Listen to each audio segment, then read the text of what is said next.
Get cozy, get comfortable. Let's talk about the books that I read in August. Hi friends, it's Shuba. Welcome back to my channel. August was such a good month for me. I celebrated my birthday. I went to a lot of concerts. I spent time with friends and family.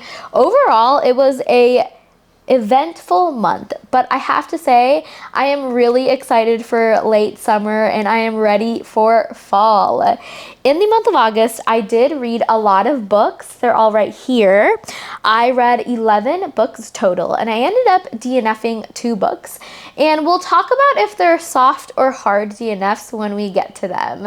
I had a good month overall. I enjoyed majority of the books that I read, and I think that is the most important part. Reading should be fun, and I hope that I always enjoy the books that I read. I hope you enjoy all the books that you read too, but sometimes there are going to be a few hit or misses. So let's dive in and talk about the books that I read. The first book that I want to talk about is an easy 5-star for me, and it's also one of the first books that I read in the month of August, and it is a novel love story by Ashley Poston. Love truly is stranger than fiction. I absolutely devoured this story. This book made me laugh, it made me giggle, I even cried a few times, and I don't normally cry reading stories, but this was so good. A novel love story is for anyone who is a book lover. It's for anyone who wants to get sucked into their favorite story. While I was reading this book, I was trying to think what story I would dream of getting sucked into, and I would have loved to get trapped in Hogwarts. I read Harry Potter growing up. I read it as an adult. I watched the movies every year, and I cannot imagine being lost in your favorite world. There's just something so special about that. This is a story about Eileen. She is a book lover, and every year she goes on a trip with her book club, and they all live in different parts of the country, so they all end up deciding to meet up in one location once a year. However, this year is a little bit different. All of her friends end up bailing, so she decides to go on this book club vacation by herself just to kind of get away. And what ends up happening is that she gets stranded in this small little town, and it turns out that this town seems a little bit like she's already been there before. The town is Allura Town, and it is a part of her favorite romance series. So she's stuck in her favorite town, and she meets all of the characters from this series. It's just wild. I really enjoyed all of the characters. It reminded me a lot of Stars Hollow, and Ashley Poston does mention that in the story. Right now I'm rewatching Gilmore Girls, and in August I read a novel love story, and I think this is the perfect fall book just to get you into the cozy vibes and the cozy setting of late summer where everything is so sweet in Allura Town. And I think that the romance in this story is really sweet, especially as a subplot to this major plot of being stuck in your favorite town. Our main male character, his name is Anders, and he is Mr. Grumpy, and then Eileen is Miss Sunshine. Their dynamic is filled with a little bit of banter, and there is miscommunication in it, but I think it blends really well into the story. I am lucky enough to say that this is a 5 out of 5, and I would definitely read this again. Next time I would read it peak fall, so think late September. Nosy Neighbors by Freya Sampson. I am so glad that I randomly picked this book up and was asked to buddy read it, because this is the perfect cozy mystery. I had never read Freya Sampson's work before, but I want to pick up her other stuff. This is a story about unlikely friendships. This is a cozy mystery about solving a attack that happens in an apartment complex. So we have one of our main characters. Her name is Dorothy. She is 70-something years old, and she's lived in this apartment building for 30+ years. Then we have a new tenant that moves in. I forget her name. Her name is Kat. And she and Dorothy do not get along at all. Kat just actually doesn't get along with anybody. She just wants to be left alone. Kat's roommate ends up being attacked and getting sent to the hospital. And Dorothy and Kat have to kind of work together to figure out what happened to Joseph, and then also try to stop their building from being demolished. So there's kind of a plot within the plot, and that's what really drove the story. But I have to say that I loved both of our characters, especially Dorothy. Dorothy is a nosy neighbor, and she just is always in everyone's business, which is why I think that she is the perfect detective to solve this case. This was really, really sweet. It reminds me a lot of Only Murders in the Building, the show on Hulu with Selena Gomez and Martin Short and Steve Martin.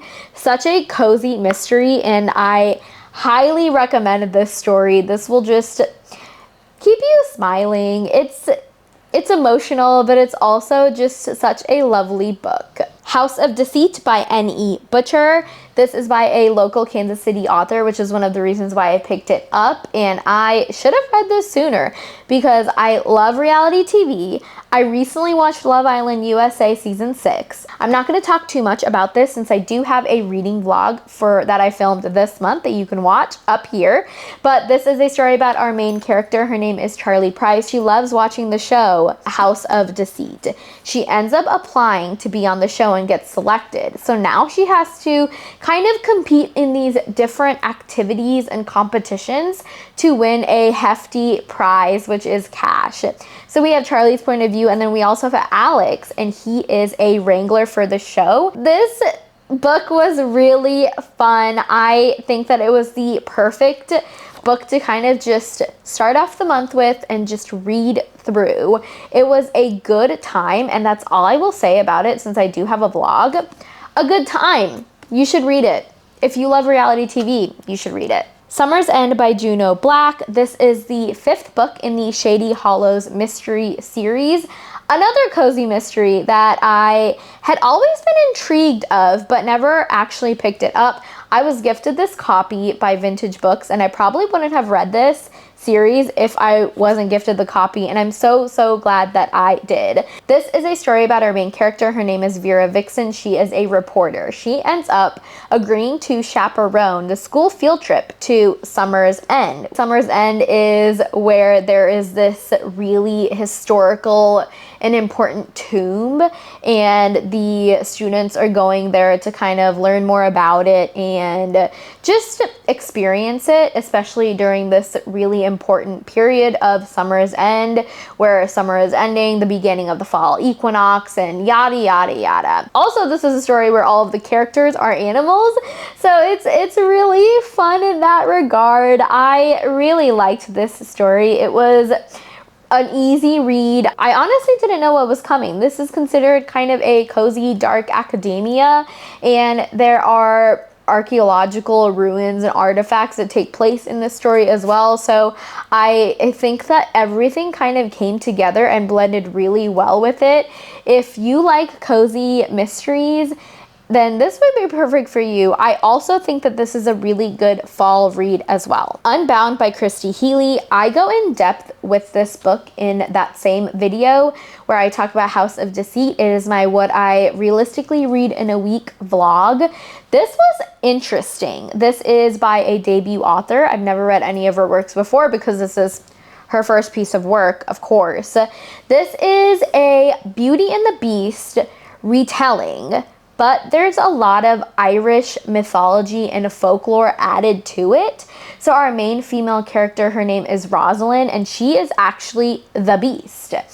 And Jamie is our main male character, and he is the guy who's going to save the Beast. It was a good book. I enjoyed it for the retelling aspect of it. I think that the fantasy was really interesting and intriguing to me, but I had a hard time getting through this just because I know nothing about Irish folklore and Irish mythology. I've never heard of these stories before. I struggled with the names. I struggled with the language. I struggled with the stories in general. I definitely would listen to the audiobook. I think that a second time read through would make me enjoy it even more. I gave this book a 3 out of 5 stars, and that's not saying it's a bad thing. A 3 out of 5 for me is a book that I liked. It was good. I did like it. That's my only thing about it, is me being unaware of the Irish mythology within it. Back to the story, Rosalind is our beast in the sense, and she has to find true love. She and Jamie go on this big adventure to break the curse. They have to destroy these monsters that are coming to life. And it reminded me a lot of Van Helsing, in the sense that Van Helsing basically destroys evil monsters. That's the only reason why. Now I feel like I need to watch Van Helsing this fall. It was good. I think that Christy Healy did a really good job. I think that the writing is really descriptive. I am the issue here. The book is not the issue. I am the issue. But I do recommend it if you want this sort of retelling, if you want to try reading from a different author, if you want just to try a new book that isn't talked about a lot, this is for you. A Botanical Daughter by Noah Medlock. I couldn't tell you what I was thinking when I was getting into the story. I thought this was going to be a pure horror book. However, this is a cozy plant horror story. Again, a third cozy book. It was good. I gave it a 3 out of 5 stars, so it was a good book. I'm glad I read it. This is kind of reminding me of a Frankenstein's retelling as well. Our two main characters, Simon and Gregor, they're both very unusual. They live together in London somewhere, and Simon is a herbiologist. Oh no, Simon is a taxidermist, and Gregor is a botanist. Herbiologist is from Harry Potter. I don't think that word exists. Botanist. So they live together and they are in love with each other, but they don't really actively say it. It's implied in the story. So what ends up happening is that Gregor finds this fungus that has the capabilities to kind of be used to create a human form. So then Simon finds a body and they end up creating this life form out of fungus. It's really weird in a cozy way. It was not what I expected at all, and I ended up liking it. It was really sweet. I think that Gregor and Simon's relationship is really interesting from a work perspective, but also considering they live together. And this book talks a lot about like human consciousness and at what point do non-human things become human forms and creatures. It's just a strange book. I liked the characters in this story, and I think that made me want to read it more. And honestly, I don't really know anything about taxidermy. We got to learn a little bit about that reading this story. Overall, liked it. Abaddon's Gate by James S.A. Corey. This is the third book in the Expanse series. I give this book a 3 out of 5 stars. This is a reread for me. I liked it. I honestly forgot what happened in the story. I also am starting to blend the TV show in with the book too, which is kind of difficult and an issue for me because I'm trying to keep them separately. I've also watched up until season 3 of The Expanse on Amazon, so things are getting a little bit confusing for me, which is why I gave this a 3 out of 5 stars. It was good though. I went back and forth between the book and then the audiobook just to kind of keep it going. It was a little slow for me to start, which is why I needed the help of the audiobook. That's all I'm going to say because it is the third series. I don't want to spoil anything. I like where the story is going. We're learning a lot more about this alien artifact and this creature that is coming out from nowhere. If you've read this next book, please let me know your thoughts because I did not like it at all. Daisy Haites by Jessa Hastings. This is the second book in the Magnolia Parks universe. I am buddy reading this whole series with my friend Lauren, and I did not like this book at all. I gave it a 2 out of 5. I was angry with the main characters the entire time. This book takes place in the same timeline as the first book, Magnolia Parks, which I ended up really liking. but the character POVs are different.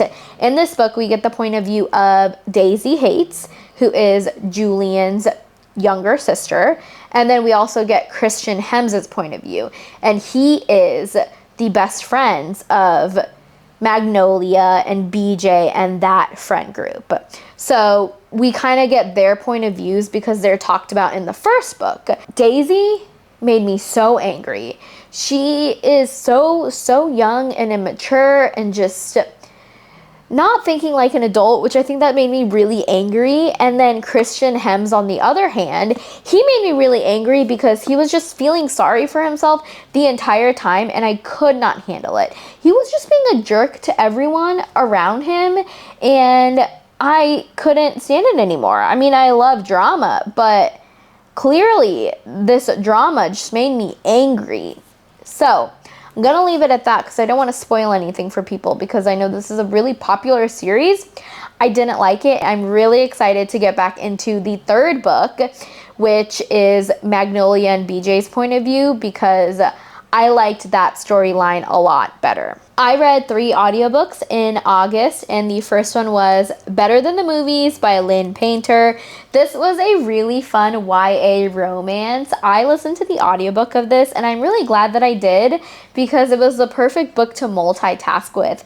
This is a story about our main female character. Her name is Liz. Liz really wants to go to prom with Michael, and Liz has had a crush on Michael since childhood, but Michael doesn't see her that way. So what Liz ends up doing is she makes a deal with Wes, who is her annoying neighbor and frenemy, and she gets him to fake date her so that Michael will see Liz as dateable and Michael will ask her to prom. This was a really sweet story. I think that I don't relate to a lot of the book because I did not live the life that Liz lived, but it was just really fun to read and listen to. Liz really made me angry. I did not like her at all as a female character. Why is she spending her senior year of high school trying to chase a guy rather than spending her last few months with her best friend? It made me really sad for her best friend. I didn't like it at all. However, on the other hand, I loved Michael as our main male character. I think that he was so sweet, and I don't think that he's the annoying neighbor that Liz thought that he was. It was a good book, happy ending. I enjoyed it. I feel like when I was listening to the audiobook, the story really came to life for me. So it ended up just working out for me. I'm not sure if I said this. I gave this a 4 out of 5 stars, and it was just a fun one. A fun read. This month I also read Delilah Green Doesn't Care by Ashley Herring Blake, and I gave it a 4 out of 5 stars. I really liked this story. I ended up listening to the audiobook since I got it from the library. This is a story about second chances and accepting love even in the most complicated ways. This is a story about our main female character. Her name is Delilah Green, and she's a photographer. She ends up having to come back to her town to take photos for her stepsister's wedding, Astrid, and Astrid and Delilah don't get along. Astrid, Delilah, and Astrid's mom don't get along. So there's just a lot of tension during this wedding that's about to happen.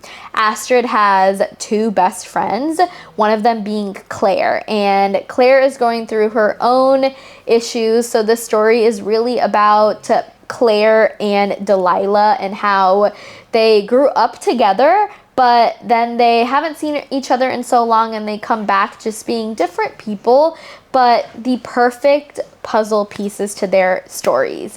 This was just funny. I laughed. I chuckled. I thought that there was so much emotion put into this story, and I really liked it.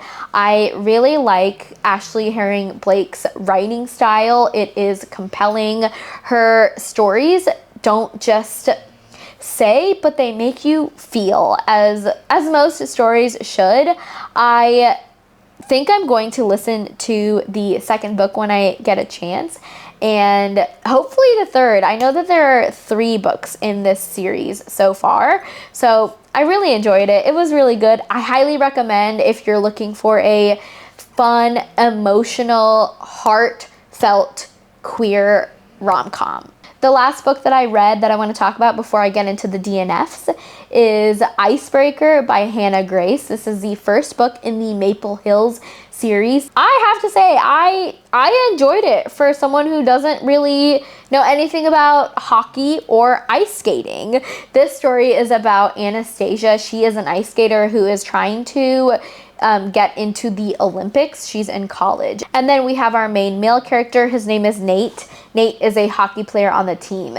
There's an event that happens where the hockey players and then the ice skaters have to share the same rink, and that's how Nate and Anastasia end up meeting. At first they have difficulties working with each other just because of the type of sports that they're in, but they end up just hitting it off. I gave this a 3 out of 5 stars. I enjoyed listening to the audiobook of this because I honestly wouldn't pick up the physical book at all. I probably wouldn't pick up the physical book of any of the books in the series.